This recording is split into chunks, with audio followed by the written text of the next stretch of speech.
तो नमस्कार दोस्तों, कैसे हो आप सब। मेरा नाम है आयुष, बिजनेस कंसल्टेंट और बड़ा बिजनेस। दोस्तों बेसिकली आज हम बात करने वाले हैं ई कॉमर्स के बिजनेस के बारे में। तो जो लोग भी ई कॉमर्स का बिजनेस बेसिकली करना चाहते हैं या जो लोग भी ई कॉमर्स का बिजनेस कर रहे हैं उनके लिए वीडियो बहुत ज़्यादा इंपॉर्टेंट होने वाली है। तो वीडियो में लास्ट तक जरूर बने रहिएगा।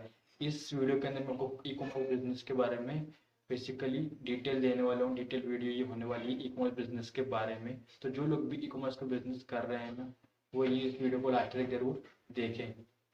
तो बेसिकली सबसे पहले हम ई कॉमर्स का मतलब जान लेते हैं कि ई कॉमर्स का बेसिकली मतलब होता क्या है। ई का मतलब होता है इलेक्ट्रॉनिक, कॉमर्स का मतलब होता है any activities buying and selling good and services. जितने भी आपके गुड्स एंड सर्विसेज रहती है ना, उनको बाई एंड सेल करना बेसिकली आपका कॉमर्स कहलाता है, और उनको ऑनलाइन सेल करना बेसिकली ई कॉमर्स कहलाता है ना। तो आपको ई कॉमर्स का मतलब बेसिकली समझ में आ गया होगा। जैसे कि आपका अमेजोन, फ्लिपकार्ट और जो कि इंडिया मार्ट है ना, वो आपकी अमेजोन, वो आपकी ई कॉमर्स कंपनीज ही हैं। तो हम बेसिकली अब बात कर लेते हैं कि आप अपने ई कॉमर्स बिजनेस को स्टार्ट कैसे कर सकते हैं। बिजनेस मॉडल सिलेक्शन क्या रहेगा आपका जब आप आपके ई कॉमर्स बिजनेस को स्टार्ट कर रहे हैं। तो तो आप सबसे पहले आप वेबसाइट के थ्रू भी जा सकते हैं, आप मार्केट प्लेस के थ्रू भी जा सकते हैं, या फिर आप सोशल चैनल्स के थ्रू भी जा सकते हैं। जैसे कि आपका हो गया यूट्यूब, हो गया इंस्टाग्राम, हो गया फेसबुक, हो गया। इनके थ्रू भी आप आपके ई कॉमर्स बिजनेस को लेकर आप जा सकते हैं, है ना। तो किसी भी तरीके से अपने ई कॉमर्स बिजनेस को बेसिकली आप स्टार्ट कर सकते हैं। अब आपने अपना ई कॉमर्स बिजनेस को स्टार्ट तो कर दिया, अब आपके पास कस्टमर्स आएंगे तो आपको उन कस्टमर्स को बेसिकली समझना भी आपको पड़ेगा। अब आप उन कस्टमर्स को आप बेसिकली कैसे समझ सकते हैं, अंडरस्टैंड योर कस्टमर बेसिकली। कि जो कस्टमर्स रहते हैं ना, उनका ऑफलाइन और ऑनलाइन बाइंग बिहेवियर बेसिकली अलग अलग रहता है। ऑनलाइन में जो कस्टमर्स रहते हैं ना, वो ज़्यादा वेट नहीं करता है। अगर कोई प्रोडक्ट कस्टमर को चाहिए, वो आपको अगर आपकी ई कॉमर्स वेबसाइट पर उसको कस्टमर को नहीं मिला वो प्रोडक्ट, तो जो कस्टमर रहेगा ना, वो दूसरी ई कॉमर्स वेबसाइट पर जाकर वो प्रोडक्ट खरीद लेगा बेसिकली। तो कस्टमर्स ऑनलाइन ज़्यादा वेट नहीं करते हैं, वो कहीं ना कहीं से प्रोडक्ट खरीद लेते हैं। इसलिए आपको देखना पड़ेगा कि आपका जो ऑफलाइन और जो ऑनलाइन रहते हैं ना कस्टमर, उनका बाइंग बिहेवियर अलग अलग रहता है। इसलिए आप अपने कस्टमर को जितना ज़्यादा हो सके उतना समझिए और उनको बिहेवियर को आप समझकर आप अपने बिजनेस को बेसिकली आके आप ग्रो कर सकते हैं। अब हम बात करते हैं basically warehouse and inventory management के बारे में। Warehouse and inventory management बहुत ज़्यादा इंपॉर्टेंट हो जाता है एक ई कॉमर्स बिजनेस के अंदर बेसिकली। अगर आप warehouse and inventory management को अगर आप अच्छे से नहीं करते हैं, तो आप अपने ई कॉमर्स बिजनेस में ज़्यादा ग्रोथ आप बेसिकली नहीं ला सकते। क्योंकि ई कॉमर्स बिजनेस के अंदर इन्वेंट्री मैनेजमेंट इंपॉर्टेंट क्यों है, ये मैं आपको बताता हूँ। बेसिकली अगर आप ई कॉमर्स बिजनेस कर रहे हैं, है ना, और अगर आप इन्वेंट्री मैनेजमेंट ढंग से नहीं कर रहे हैं और आपने कोई प्रोडक्ट कस्टमर्स ने मांगा और आप अगर कस्टमर्स को प्रोडक्ट बेसिकली नहीं दे पाए, आपके पास बेसिकली स्टॉक में नहीं है, तो वहाँ पर कस्टमर्स के पास गलत सिग्नल जाएगा। और दूसरा, कस्टमर ने कोई प्रोडक्ट मांगा और वो प्रोडक्ट आपके पास था, लेकिन आपने दूसरा प्रोडक्ट वो कस्टमर को दे दिया गलती से, तो वहाँ पर भी आपको गलत इंप्रेशन पड़ेगा। तो उससे बेसिकली होगा क्या, जो कस्टमर रहेगा ना, वो आपके खिलाफ गलत रिव्यूज देगा, आपको रेटिंग्स कम देगा।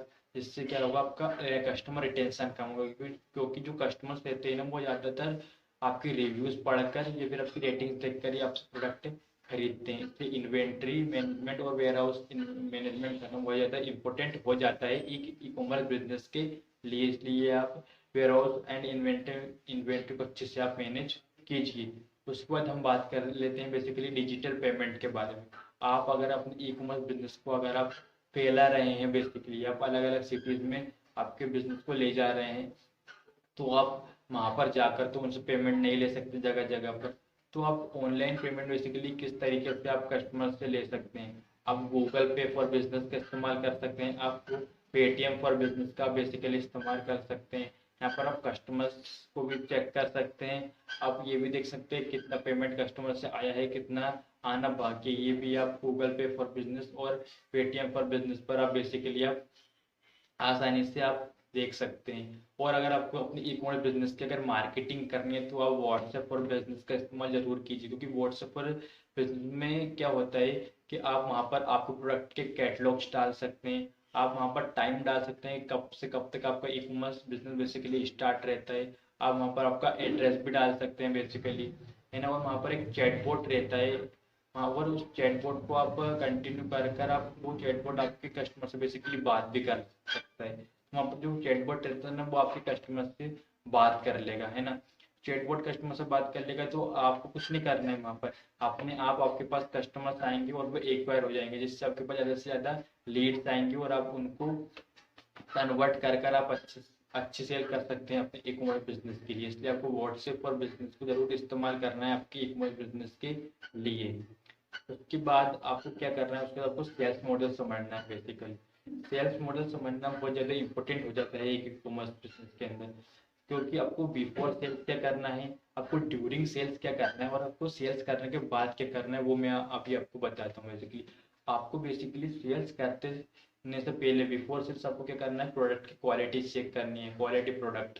उसके बाद आपको मार्केटिंग करनी है सेल्स करने से पहले। सेल्स करते समय आपको कस्टमर के साथ रिलेशन बिल्ड करना है ना।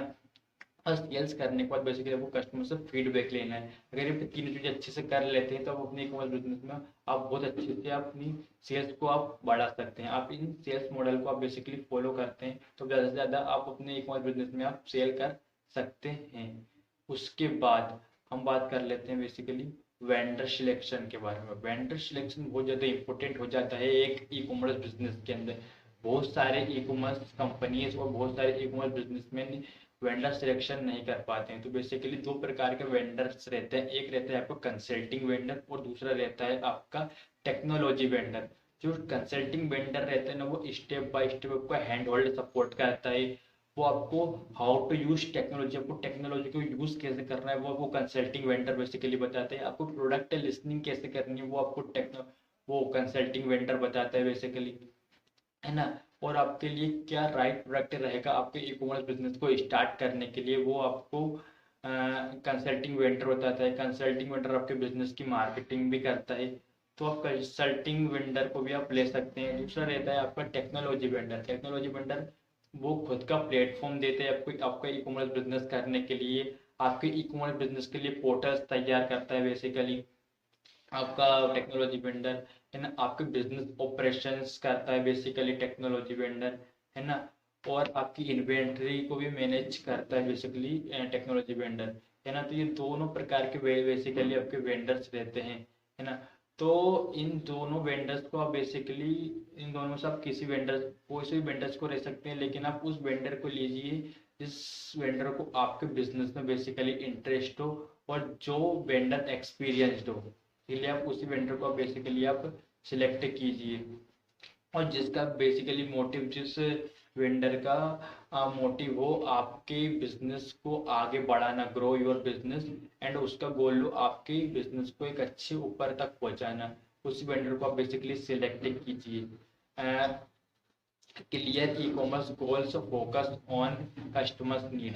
बेसिकली ये आपको ध्यान रखना है, ये आपका कस्टमर का फोकस होना चाहिए, ये आपका फोकस होना चाहिए। अगर आप इन पर ध्यान देते हैं तो अपने ई कॉमर्स बिजनेस को आप अच्छे से ऊपर बढ़ा सकते हो और आप आसानी से अपने वेंडर को आप बेसिकली सिलेक्ट कर सकते हैं। अब मैं आपको कुछ बेसिक चीज़ों के बारे में बात करने वाले हैं हम, जो एक ई कॉमर्स बिजनेस को स्टार्ट करते समय आपको बहुत काम में आने वाली है।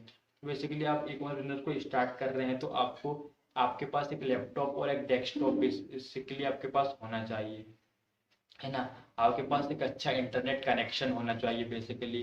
उसके बाद आपके पास एक डोमेन नेम होना चाहिए। डोमेन नेम बहुत ज़्यादा इंपॉर्टेंट हो जाता है एक ई कॉमर्स बिजनेस के अंदर। जैसे कि आपको बड़ा बिजनेस .com हो गया, आपका canva.com हो गया, या बेसिकली amazon.com हो गया। जितने भी ये .com लगे रहते हैं ना, वो आपके क्या रहते हैं, वो आपके डोमेन नेम्स रहते हैं। तो डोमेन नेम्स आप बहुत आसानी से बना सकते हैं। godaddy.com पर जाकर भी आप अपना डोमेन नेम बना सकते हैं, या बहुत सारी ऐसी वेबसाइट्स हैं जहाँ पर आप अपना डोमेन नेम बेसिकली आप जाकर बना सकते हैं।